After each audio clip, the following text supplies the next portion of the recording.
Ontario is getting a dump of snow and it can blame Alberta. A system known as an Alberta Clipper has swept east across the continent, bringing a blast of brash weather through Canada and the United States. Kyle Brittain joins us now to explain the system. He's a weather specialist here in Calgary. Tell us about what an Alberta Clipper is.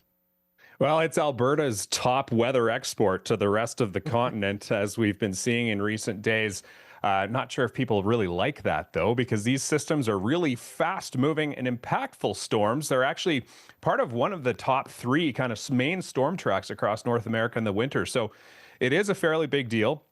These, unlike the other storm systems that we see in other parts of the continent, like Colorado lows or nor'easters, if you've ever heard of those are big, slow-moving, very strong storm systems. Alberta Clippers are fast-moving, and they tend to be associated with a burst of heavy snow, but you don't get too much snow because these storm systems aren't really tapping into the same amount of moisture as other storms. So you get a bit of snow, maybe 5-10 centimeters, but it's the winds that are associated with these and the temperature drop that tends to follow them because they are most common through December and January. So we get like really cold temperatures, high wind chills. But like I say, the winds and the blowing snow, drifting snow, blizzard conditions sometimes tend to be the largest impacts with these storms as they zip eastward across the continent. Like I say, they move fast. Like they're leaving the Alberta Rockies on Monday. By Tuesday, they're in Manitoba or North Dakota. By Wednesday, they're in the Great Lakes. And by Thursday, they could be all the way to the Atlantic coast. So that's what an Alberta Clipper is. So how will this Alberta Clipper impact central and eastern Canada? Well, it's already out to the Atlantic coast as we speak. It's moved through southern Ontario, southern Quebec.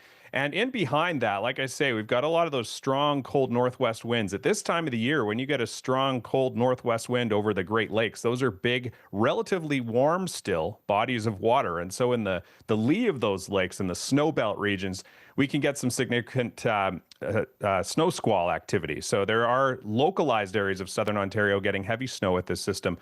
But like we say, it did bring a lot of snow and wind as it tracked across the northern U.S. plains, out of actually right from Alberta and Saskatchewan. It would dip down into North Dakota, went through Minnesota, across the Great Lakes, and then now is kind of lifting back up into Atlantic Canada, where it's bringing more wind, rain, and snow, which is fairly typical for these storms. Do you know how this kind of weather system got the name the Alberta Clipper? Yeah, it was actually a National Weather Service meteorologist from the United States in the late 1960s. I believe his name was Reinhard Harms, and he named it after basically those fast-moving 19th century trade ships that were known as clippers. They're just fast-moving ships. And so he noted, well, these really fast-moving storms that come out of Alberta, Canada, bring a lot of wind and snow as they move across the northern U.S. and into the Great Lakes region. So yeah, that was, I think it was Reinhard Harms of the National Weather Service in the late 60s. But, you know, this name, I mean, it's our claim to fame. It's the only recognized name in like, when you look at, say, like a meteorological glossary.